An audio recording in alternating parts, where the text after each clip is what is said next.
Coucou les amis, bienvenue sur notre chaîne Les Savants de Lola. Likez, commentez, partagez. On revient cette semaine avec la deuxième partie de notre projet d'insert et on va faire un savon en forme d'orange ou de tranche d'orange. Comme dans la vidéo précédente, j'ai mélangé mes couleurs d'abord et ensuite je procède normalement avec ma solution de soude dans mes huiles.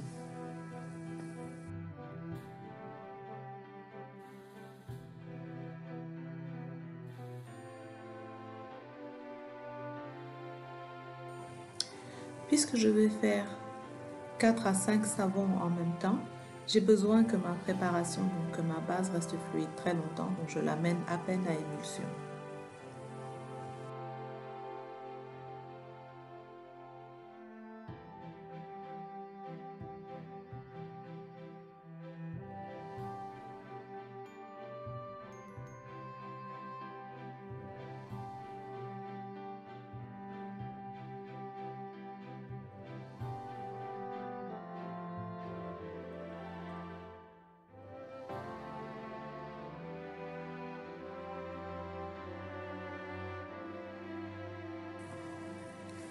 Je commence par une fine couche de préparation, donc sans colorant, pour simuler les tranches. Vous voyez ce qui est le blanc dans les oranges et sous le zeste. Je pense que ça s'appelle le zeste.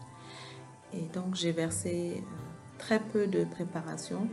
Pourtant, elle est restée un peu épaisse, en tout cas plus épaisse que je ne voulais. Mais c'est pas grave, le résultat, vous verrez à la fin, est quand même bien.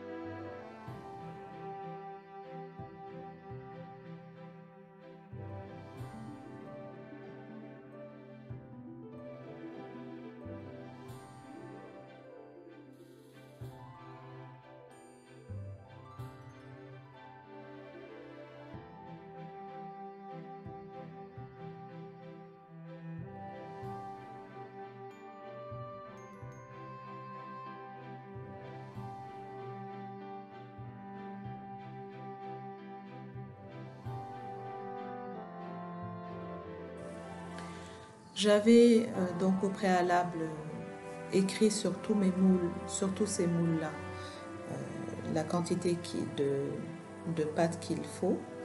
Et donc je l'ai écrit sur tous ces moules et maintenant je vais diviser ma pâte. Donc je vais prendre la part qu'il faut pour ce projet et je vais ajouter mon colorant.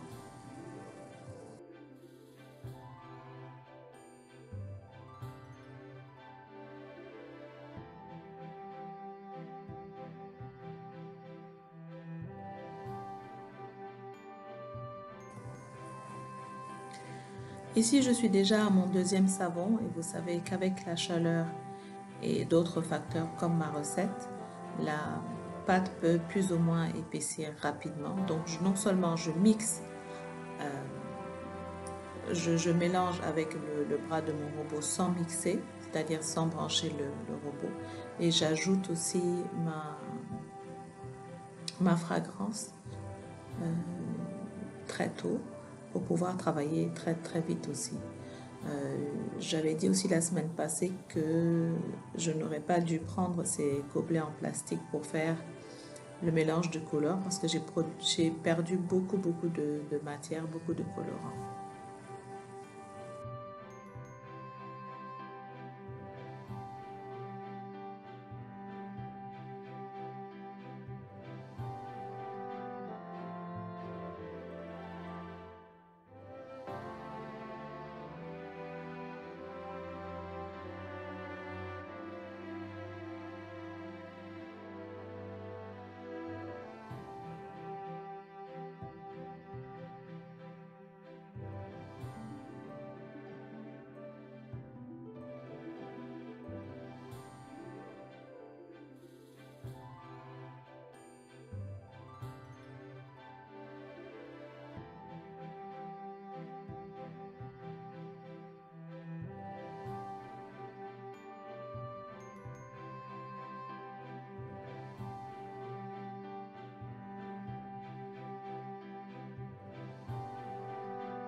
J'ai tout incorporé, mais je vérifie quand même avec ma spatule s'il n'y a pas de colorant de mica donc, qui s'est déposé dans le fond.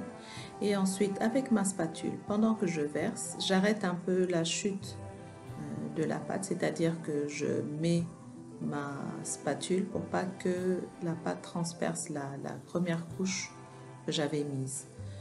Ça, c'est dans le cas où vous n'avez pas le temps d'attendre que la première couche soit assez durcie, mais sinon vous pouvez verser au fur et à mesure sans avoir peur que votre première couche soit trop molle. Ça, c'est dans le cas où si vous faites deux préparations séparées, au lieu d'en faire une seule et de travailler tout le long.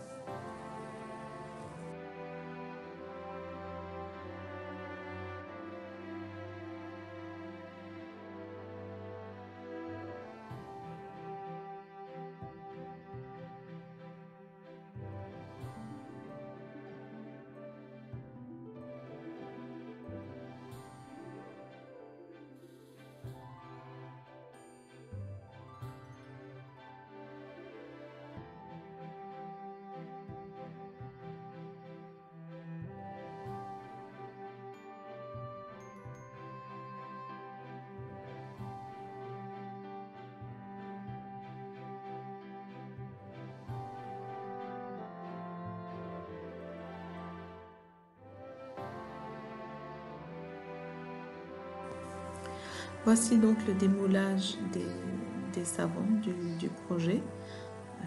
Je suis très satisfaite du résultat quand même si on dirait pas trop une orange. Plus je les regarde, plus j'ai envie de les garder comme ça. Donc j'espère que ça vous a plu. Voilà, c'est fini. J'espère que vous avez aimé cette vidéo. N'oubliez pas de liker, de commenter, de partager et surtout de vous abonner à la chaîne. Donc vous cliquez sur la cloche et chaque fois que je poste une vidéo, vous recevrez une notification. À la semaine prochaine. Bisous!